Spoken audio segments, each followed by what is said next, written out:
بسم الله والحمد لله والصلاة والسلام على رسول الله. Assalamu alaikum wa rahmatullahi ta'ala wa barakatuh. This is Riad Ouarzazi. Welcome you to another episode of the series Walking or Upon the Footsteps of the Prophet Muhammad or Walking with the Prophet Muhammad.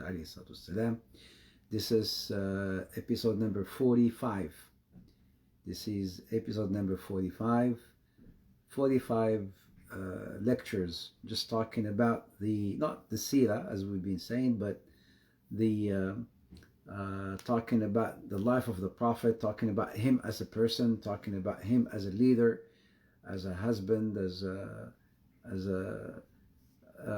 a man in his house. We've talked about a lot of things, about the Prophet ﷺ, and also within the same series we talked about, the seerah of the Prophet, deriving lessons from certain incidents that happened in the life of the Prophet Muhammad ﷺ. So dear brothers and sisters, today inshallah ta'ala we're going to resume our series, and just to quickly recapitulate for what we talked about the previous sessions, or the previous session. We talked about the preparation for Al-Fath Makkah, the preparation for the conquest of Makkah, when Quraysh they deceived the Prophet Muhammad ﷺ and betrayed the truce that they had, that treaty of Al-Hudaybiyah. They broke their covenant, and then Prophet Muhammad ﷺ, now that he took that treaty of Al-Hudaybiyah, took advantage of it, of that 10-year truce that was supposed to be for 10 years, but the Quraysh broke the treaty way before the 10 years have completed, and Prophet Muhammad took advantage of that time to do da'wah, and then his number, the numbers of the Muslims grew up in that. This is why Allah subhanahu wa ta'ala revealed, لَقَدْ إِنَّا فَتَحْنَا لَكَ فَتْحًا مُبِينًا. We have blessed you with this fath mubin, and fath is a not only it does not necessarily mean just a conquest, but fath means a lot more than just a conquest. So my brothers and sisters, I know I've been away for some time, and some of you have lost track, but we're back, inshallah ta'ala. We're back, and I know this may take some time before you all get back into the norms and get back into the series. We'll give you some time, inshallah ta'ala, just maybe a minute or two for more people to join the series, inshallah. All right, I'm just gonna give a minute or two for more people to join. Barakallahu fikum. In the meantime, as I was saying, what we talked about last week was about the preparation for the conquest of Makkah. Dear brothers and sisters, when Abu Sufyan came to Medina, wanted to extend on that treaty, right? He wanted to extend, and he went to the Prophet ﷺ, and Prophet Muhammad ﷺ, he knew as to why Abu Sufyan was coming to town, and then he went to the house of Aisha, of Habiba. Habiba, she is the wife of the Prophet Muhammad ﷺ, but she's also the daughter of Abu Sufyan. Habiba, she's the daughter of Abu Sufyan, so she's the wife of the Prophet and the daughter of Abu Sufyan. So when Abu Sufyan went to her house and he wanted to sit, she rushed, and then she took the bedding and then she folded it, because he wanted to sit on the bedding of the Prophet ﷺ. She took it, she folded it, and then she says, her father says, I have not seen you, for a long time, and I'm here to sit, see you. And then, which is more beloved to you, this bedding or your father or your dad? She says, you're my dad, but this is the bedding of Rasulullah, and you are mushrikun najas. You are not pure to sit on the bedding of the Prophet Muhammad alayhi salatu wassalam. So she took that bedding and then she folded it, radiyallahu anha wa ardaha. At any rate, so Abu Sufyan, when he saw Prophet Muhammad ﷺ, and Prophet Muhammad knew, his intentions, and then Abu Sufyan was saying, I just want to extend the truce, that treaty that we have, we wanted to extend that truce, that period. And Prophet Muhammad was telling him, is there anything else? He says, no, there's nothing other than that. I'm only here to extend that truce. And then Prophet Muhammad says, وَأَنَا عَلَى الْعَهْدِ, and we are upon the ahd, we are upon the truce. We have not broken our covenant. Right? He says we have not broken our covenant. Alayhi salatu wassalam. So, dear brothers and sisters, Prophet Muhammad alayhi salam, when he went to the house of Aisha, he told her, not to reveal this truth to anyone, the information to anyone. The information that we're going to Mecca, that we're going to conquer Mecca. And Prophet Muhammad, his intention was that he did not want to spill any blood, right? He just wanted to go and, enter Mecca without any blood being spilled. So he kept it as a secret, alayhi salatu wassalam. But then, he revealed the truth to, of course, his two best friends, Abu Bakr and Umar. They came to know that Prophet Muhammad was actually going to Mecca. There were, like 1,000 soldiers from Banu Sulaim. There were another, 10,000. The whole army was about 10,000 people. The whole army, So if you remember his Umrah, they were about, 1,000 or 3,000, the Umrah of the Prophet. So now they're coming with 10,000 soldiers, to conquer Mecca. Al-Abbas radiallahu anhu. Al-Abbas is the uncle of the Prophet Muhammad sallallahu alayhi wasallam. And the Abbas was the last one who migrated from Mecca, and he came out because Prophet Muhammad was already in the outskirts of Mecca alayhi salatu wasalam. About 4 miles, from Mecca, from entering the boundaries of Mecca, only 4 miles. Nobody knew that he was coming. He kept it so secret. He was going towards Hawazim, towards another Qabila, and then he made a switch, like a turn, and then he went until he reached about 4 miles from entering the borders, the boundaries of Mecca, and he ordered the Sahaba to light up fires, lots of fire. He wanted to send a message to subhanallah, to Quraysh. Al-Abbas radiallahu anhu wardah earned the title of Muhajir. How did he earn that title of Muhajir? Because once the Prophet would have conquered Mecca, La hijrata ba'd al-fath. The Prophet Muhammad says, La hijrata ba'd al-fath. There is no hijrah after the conquest, after Fath Mecca. Sometimes some of the students or some of the people, some of the youngsters, they say, I want to do hijrah. Hijrah to where? Some people, they live in the UK, or they live in Canada, or they live in Medina, or they live in the US, or, and they say, we want to do hijrah. Like so many youngsters, they came and said, I want to do hijrah. Hijrah where? Hijrah to a Muslim country. La hijrata ba'd al-fath. There is no hijrah after the fath. The last person who earned the title of Muhajir was Al-Abbas, because he came out from Mecca to go to the camp of the Muslims where the Prophet was, and he embraced Islam. Right? So he was the very final or last Muhajir. Other than Prophet Muhammad would enter Mecca later on and have the Fath, and then there will not be no more hijrah. So this is just another information for the brothers and sisters out there. Some of us, sometimes some of youngsters, who are maybe tired and living in the West, and they say, I want to do hijrah to a Muslim country. You migrate from one place to another, but you cannot call it as hijrah, because there is no hijrah ba'd al-fath. There is no hijrah after the conquest of Mecca. So again, the last person who earned the title of Muhajir was Al-Abbas, the uncle of the Prophet Muhammad sallallahu alayhi wasallam. So he entered.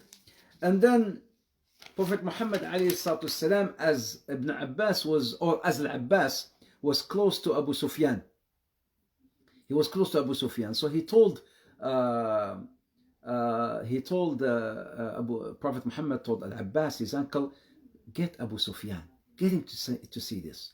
Get him, maybe, we would like him to embrace Islam.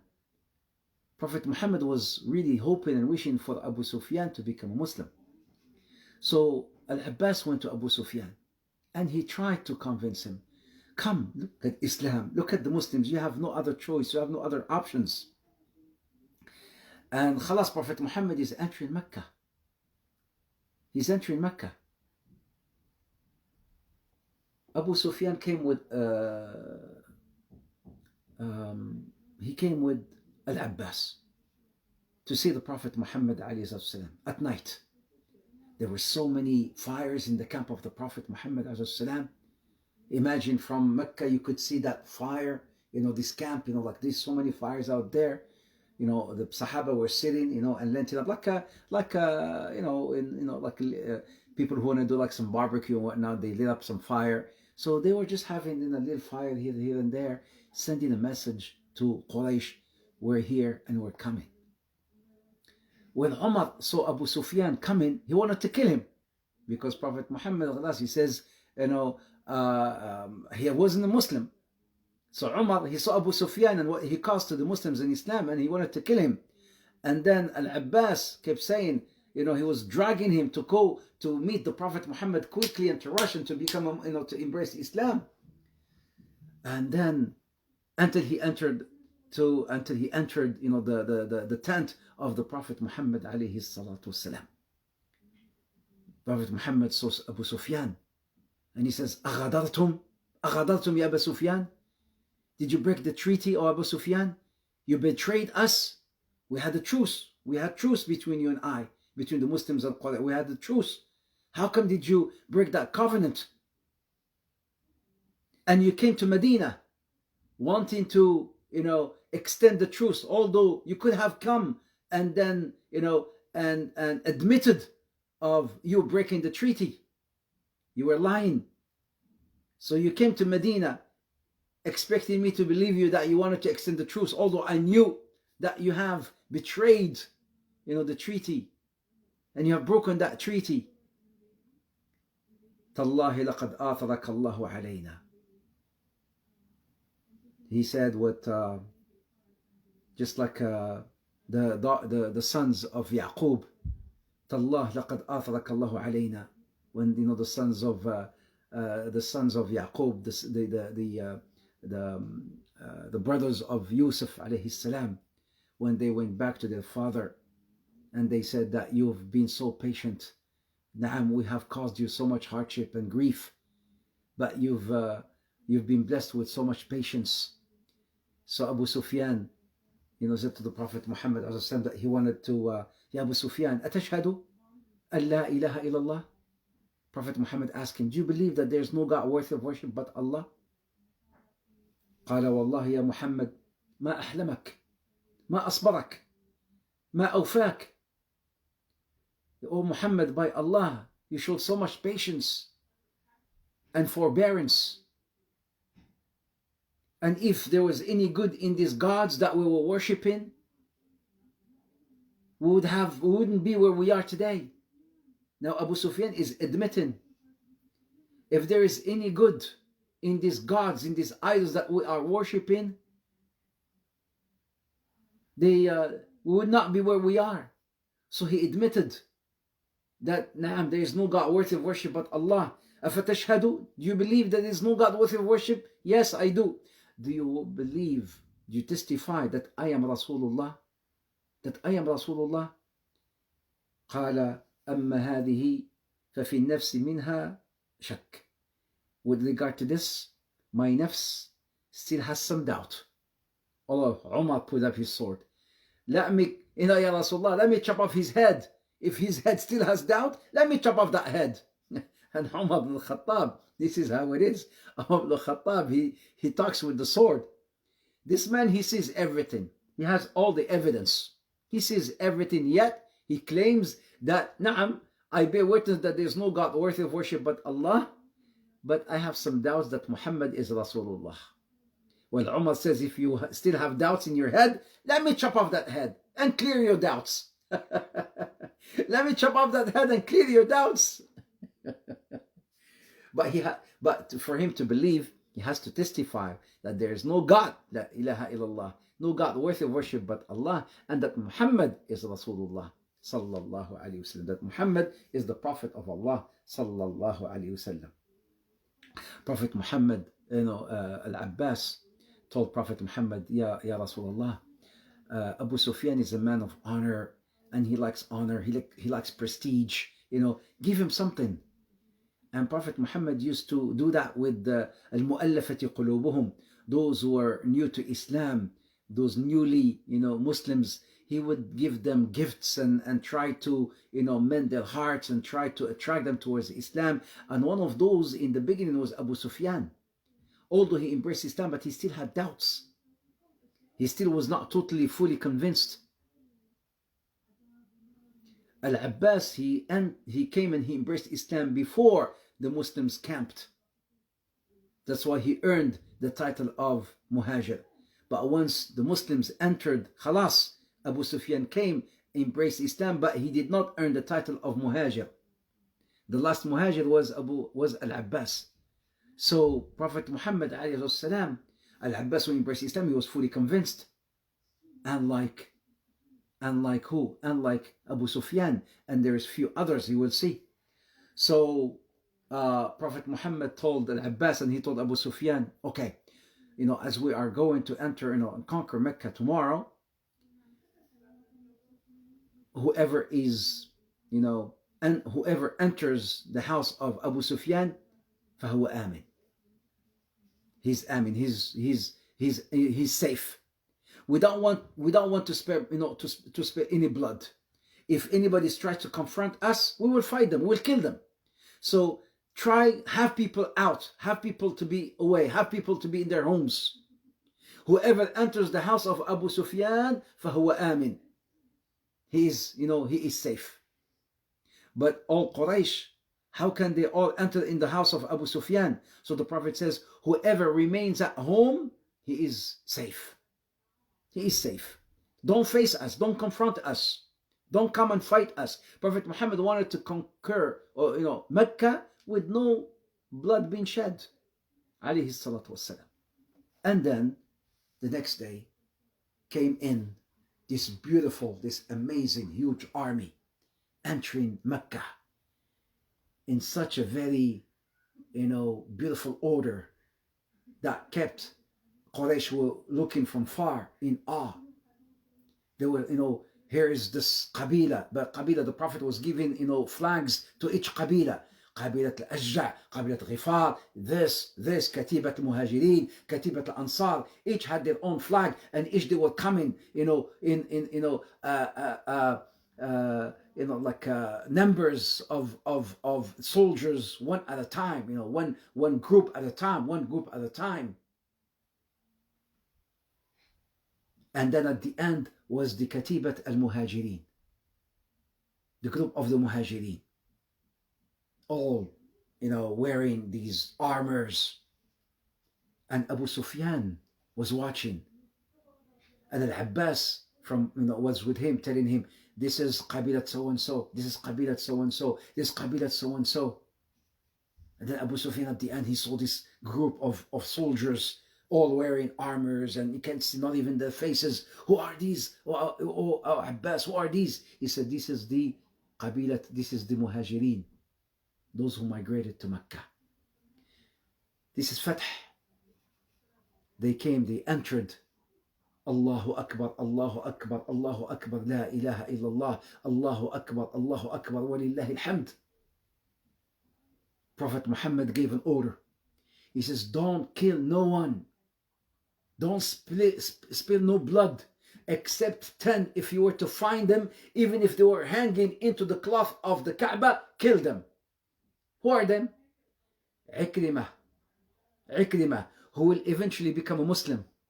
Ikrimah, he is the son of who? Brothers and sisters, those of you who are on Facebook and those of you who are on Instagram, who is Ikrimah? The Prophet says, if you find 10 amongst them is Ikrimah, kill them. Kill them. Even if they are hanging to the sitar of Kiswat of al-Kaaba, kill them. Who is Ikrimah? Who we're talking about here, brothers and sisters? Ikrimah. His father was from the elite of Quraysh. And Ikrimah will become a very prominent Sahabi. Ikrimah, nobody knows?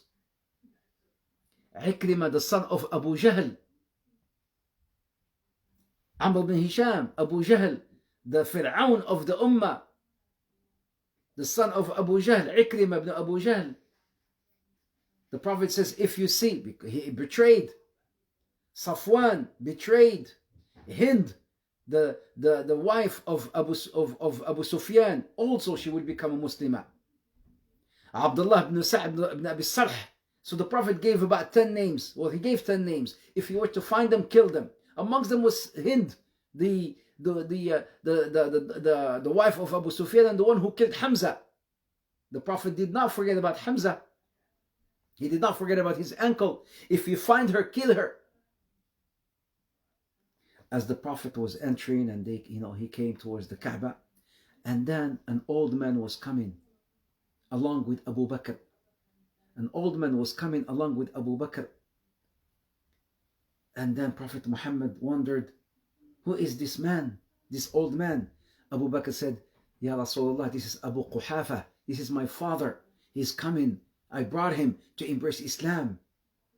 هلا تركت الشيخ في بيته ونحن نذهب إليه ونحن نذهب عنده.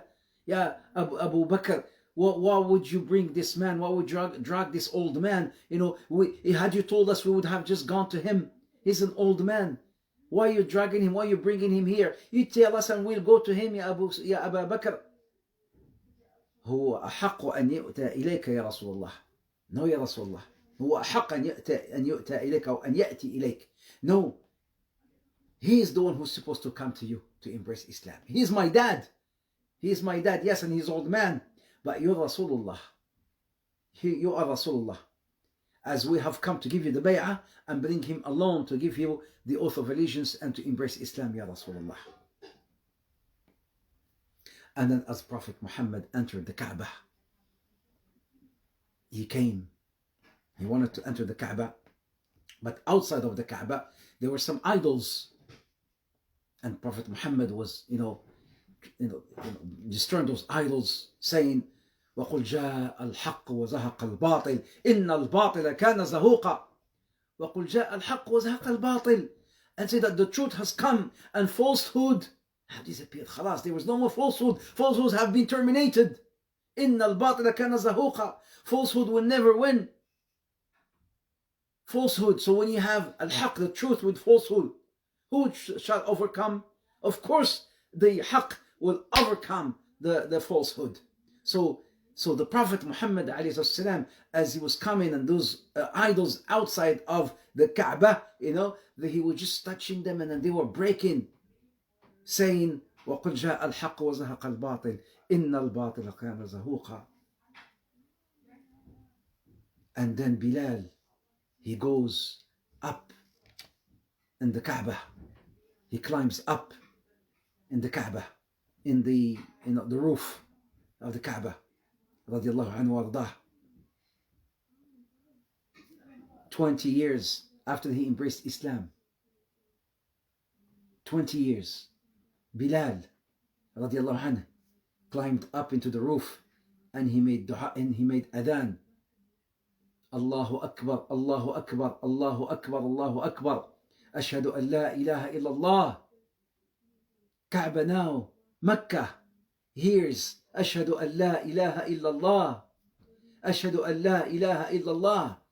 The Kaaba, the center of the universe. The center of the universe and the center of the Arab Peninsula. The hub of all the region. All the gods, all the people, all the trades used to happen there. It was the center. So many gods, so many idols. And then eventually, finally you hear, Ashhadu an la ilaha illallah. There's only one God but Allah. Ashhadu an la ilaha illallah. Ashhadu anna Muhammadan Rasulullah. Ashhadu anna Muhammadan Rasulullah. He making that dua. And then Prophet Muhammad, now Quraysh and the Arabs have come to the Prophet Muhammad, and now he has come as a conqueror. He came as before they kicked him out, before they took all his possessions, before he came out being persecuted. He left everything behind. They belittled him. Now he came having the upper hand. Before he had the lower hand, now he's come with the upper hand. And as he come with the upper hand, Quraysh, they came to him. The same people who persecuted him. يا معشر قريش ما ظنكم أني فاعل بكم. Oh Quraysh, what do you think I shall do with you now? You people who persecuted me and my family and my brothers and my sisters, all the Sahabis and Sahabiyat. Those of you who abused us, who killed a lot of Muslims, what shall I do to you now? They said, Akhun Kareem, Ibn Akh Kareem, you're the generous man. Akh Kareem, you're a brother. Ibn Akh Kareem, coming from a progeny of Qurama, of generous people, kind people. لا تتريب عليكم يغفر الله لكم. لا تتريب عليكم اليوم يغفر الله لكم. اذهبوا فأنتم الطلقاء. He says, you shall have no worries today. You shall have no worries today. Allah shall forgive you. اذهبوا, go. You are all forgiven. فأنتم الطلقاء, you are all free. The same people who persecuted him, the same people who attacked and kicked him out, and the same people who killed the Sahabis, those same people, Prophet Muhammad said, go, you're all free. He could have avenged. That was his opportunity to avenge his blood and the blood of the Sahabas and the Sahabis who got killed. Yet Prophet Muhammad told him, go, you're all free. Alayhi salatu wassalam. And then the Prophet Muhammad goes to Abu Sufyan. Brothers and sisters, listen to this amazing miracle. Listen to this amazing. Abu Sufyan is thinking. What is he thinking? Abu Sufyan is thinking about collecting an army and attacking the Muslims. Listen to this. Sisters and brothers, are you listening? Those of you on Instagram, those of you on Facebook, are you listening to this beauty? Abu Sufyan is thinking. He's not mentioning anything. He's just thinking as he's seeing the Muslims entering Makkah and the Kaaba and this. So he's just thinking in his head, I shall collect an army and attack the Muslims. Prophet Muhammad ﷺ goes behind him and then he says, إِذَنْ يُخْزِيكَ اللَّهُ يَا أَبُو سُفْيَانَ. إِذَنْ يُخْزِيكَ اللَّهُ يَا أَبَا سُفْيَانَ. Then Allah shall curse you, Abu Sufyan. Just like that. Abu Sufyan is just thinking. He's not uttering any words. He's just thinking. The Prophet Muhammad goes behind him and he says, then, O Abu Sufyan, Allah shall curse you. Allah shall destroy you. Right away, Abu Sufyan says, now, أشهد أن لا إله إلا الله وأشهد أنك رسول الله. How would you think? How would you know what I'm thinking? How would you know what I am thinking? Even the jinn would not know what you're thinking. Even the jinn. Unless you mention something. But I'm thinking. What would you know? Allah Azza wa Jal knows. يَعْلَمُ خَائِنَةَ الْأَعْيُنِ وَمَا تُخْفِي الصُّدُورِ. Allah subhanahu wa ta'ala يعلم خائنة الأعين وما تخفي الصدور. He knows that the treacheries of the eyes and that which the heart or the breast may conceal. Who knows? Allah. Who is Al-Alim? Allah. Who is Al-Alim? Allah. Allah who knows what you're planning, what you may be plotting or comploting. Naam, Allah knows. Subhanahu wa ta'ala. Abu Sufyan wasn't saying a word. Yet Prophet Muhammad, Jibreel came and he told him, Abu Sufyan, he's just thinking of collecting an army. Then Prophet Muhammad goes behind him and he says, then Allah shall curse you if you do so, Abu Sufyan. Right away Abu Sufyan says, Ashhadu an la ilaha illallah. Now, fully. And Ashhadu, and then you are Rasulullah. And then you are Rasulullah. Abu Sufyan, by the way, he became a very prominent Sahabi. He lost his eyes in a battle, Abu Sufyan. ثبت إيمانه. He stood fast. Naam, he stood fast. Abu Sufyan, after the death of the Prophet Muhammad ﷺ, he lost one eye in one battle and he lost another eye in another battle. شوف, مقلب القلوب. The Prophet used to say, اللهم يا مقلب القلوب ثبت قلبي على دينك. The Prophet used to say, "Oh Allah, the one who turns the hearts, muqallib qulub, the one who turns the hearts, flip them, switches them from belief to kufr and kufr to belief, make my heart stand firm in your deen." Abu Sufyan, despite all that which he did against Islam and the Muslims, he turned out to be a very good Muslim, Sahabi. So much so, he lost both of his eyes for the sake of Allah subhanahu wa ta'ala.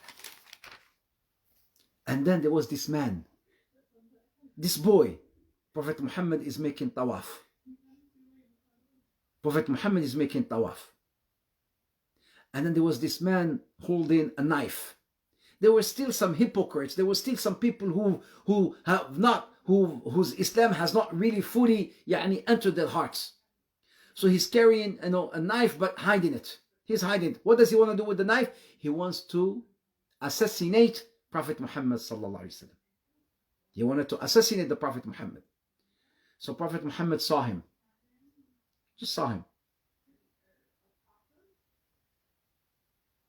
And then Prophet Muhammad goes to him. "Oh Fudala, what are you doing?" He says, "I'm just making dhikr of Allah. Inni adhkurullah. Inni adhkurullah. I'm just making dhikr of Allah. I'm making a mention of the names of Allah."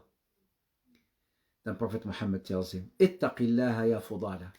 Ittaqillah, fear Allah ya Fudala." And the Prophet Muhammad kept rubbing against his heart, the heart of Fudala. He took his hand, right? And then he kept rubbing the heart of Fudala. "Ittaqillah ya Fudala. Istaghfirillah ya Fudala. Fear Allah, O Fudala. Seek forgiveness from Allah, ya Fudala." The Fudala says, "By Allah, this man, Muhammad sallallahu alaihi wasallam, he used to be the most hateful man ever, that I hated the most. I hated him the most. And he has become to me the man I love the most." Prophet Muhammad alayhi salam. Again, he knew that this man wanted to assassinate him. "What are you doing, oh Fudala?" "I'm making dhikr." "Ya Fudala, fear Allah and seek forgiveness from Allah." Fudala says, "He was the man I hated the most, and by Allah he became the man I loved the most." And there's something beautiful that also happened, brothers and sisters. When they were entering Makkah, holding these flags, the Prophet Muhammad, gave one of the flags, the liwa, to Sa'd ibn Ubadah from the Ansar. Because I was mentioning, groups were, the Sahaba is like a convoy, like a huge convoy, but split in different segments, different groups. So you have the group of the Muhajirin, and then you have the Ansar. The Ansar who had their flag, a man by the name of Sa'd ibn Ubadah. So Sa'd ibn Ubadah, as he was carrying the flag and he entered Mecca, in the conquering Mecca, he was saying, "Al-yawm yawm al-malhamah. Al-yawm al-malhamah. Today is the day of bloodshed. Today is the day of bloodshed." And then the Prophet Muhammad, he heard that and he says, "No, today is the day of marhamah. Today is the day of mercy, not bloodshed." So he took the flag away from him and then he gave it to his son, Al-Qais ibn Sa'd. Al-Qais ibn Sa'd ibn Ubadah. He took the flag from the father and he gave it to the son to mend his heart. Maybe yes, he took the flag from him. The man would be upset. But Prophet Muhammad, again, the art of mending hearts, the art of a leader, as I keep saying, that we will learn traits of leadership from the Prophet Muhammad alayhi salatu wasalam. So he took the flag because he was upset. What would you say? Today is the day of bloodshed. No, it is not the day of bloodshed. Today is the day of mercy. And then he gave the flag to his son. So would the father be upset? No, he wouldn't be upset. Who took the flag? My son. My son took the flag, the liwa. Like a father, like a son, it's no problem. Alayhi salatu wassalam. The hikmah of the Prophet alayhi salatu wassalam. Also something beautiful happened, brothers and sisters. When Prophet Muhammad wanted to enter inside the Kaaba, and he ordered for the key. "Bring me the key." Who had the key? A man by the name of Uthman ibn Talha had the key. What happened to Uthman ibn Talha? His mother did not want to give the key. She says, if you were to give them the key, you will never get it back, Uthman. Prophet Muhammad wanted to enter inside the Kaaba. He wanted to destroy the idols inside the Kaaba. He wanted to clear the Kaaba from all the idols. So when the mother heard that Prophet Muhammad was coming, in fact, Prophet Muhammad sent Uthman and then sent Umar, go get me the key. The mother said, no, I won't give you the key. What happened? And then after, how long would the Prophet remain in Mecca before he goes back to Medina? Because he will go back to Medina, because there's some other battles that would happen. The battle of Tabuk, the battle of Hunain. There are few things will happen before the Prophet, comes back for the pilgrimage, the main pilgrimage, Hajjat al-Wada, as they call it, Hajjat Wada, the farewell pilgrimage.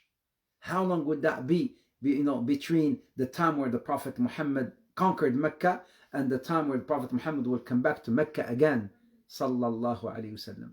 Brothers and sisters, we will learn about this, inshallah, throughout the upcoming days, inshallah ta'ala. Tomorrow again, I know last week I've missed out, and maybe some of you missed out on the scheduling. So the scheduling remains as is, inshallah. 6 p.m. Eastern time, bi'idhnillah, Fridays and Saturdays and Sundays. So I shall see you tomorrow, inshallah, for another episode. Today was episode number 45. Those of you who've come in late, please go back and watch the series. It's on Instagram, on Facebook, and on YouTube.